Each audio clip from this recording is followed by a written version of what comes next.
Alright, so Assalamu alaikum everyone, I'm Umar Fareed, and this is the second episode for Heroes of Islam, and the topic is Emir Timur, or just Timur.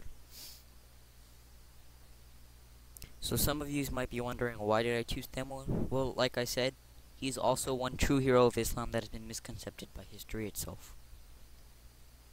So the Timurid Empire. The Timurid Empire was founded by Emir Timur himself. It sustained for about at least 100 to 200 years. It was so large that it spanned from Turkey to North India, and so because of this, many Europeans feared any move Timur made.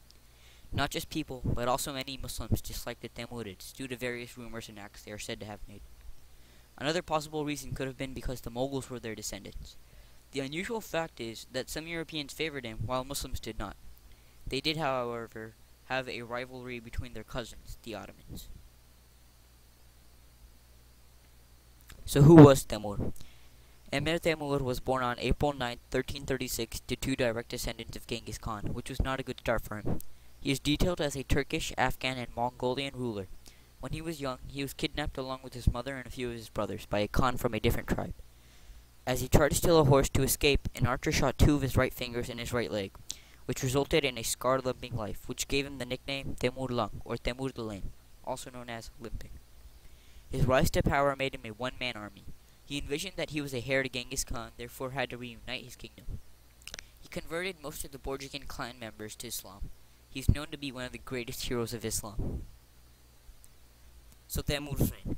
Throughout Timur's reign, things were fair and just. He was a man of power and wisdom who stuck to the ways of Islam.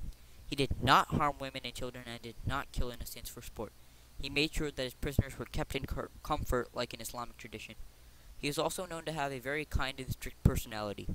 Timur settled hostile matters with justice and necessary wars. The Italians praised him for his big impact to the Renaissance. Timur's actions have both horrified and fascinated Europeans for ages. Some viewed him to be an ally by defeating Bayezid I, while others thought him to be a ruthless Mongoloid. So Timur and the Ant, this is a really good story. Timur, one of the greatest kings of his time, who had nearly conquered half the known world, learned to try again and again from an ant. It is said that he was fighting an intense battle and was outnumbered, so close to being defeated. So he fled to the mountains, where he carefully watched his surroundings. He noticed an ant carrying a grain of rice, a bit bigger than itself, up the caved walls, who dropped the grain supposedly 33 times until it finally succeeded. From this, he learned that man loses courage and has to grow strong. Therefore, he gathered up his remaining army and fought again until he was victorious. Islam teaches us not to despair and try again until you succeed. What a great life lesson, no? Right, so there's this legendary curse about him. It is claimed that when Timur passed away, it was inscribed on his tomb that, "When I rise, the world shall tremble." When they opened his tomb, they found a casket that read, "Whoever opens my tomb shall unleash an invader greater than I." 2 days later, Adolf Hitler launched Operation Barbarossa upon the USSR, the largest military invasion of all time. Timur was then buried in an Islamic tradition once again. We as Muslims should really not believe in this possible coincidence and should not really create any mythical theories on it. I mean, it is an interesting topic, but really, should we really take any part in this? Alright, so his legacy. As we all may have figured, the greatest of heroes of Islam will always be savages in the eyes of false history. Emir Timur had Allah subhanahu wa ta'ala as his witness. Therefore, we as Muslims cannot judge who and how he behaved 700 years ago. Through culture, however, we will find documented facts about him. Sometimes they are true, while others are just opinions.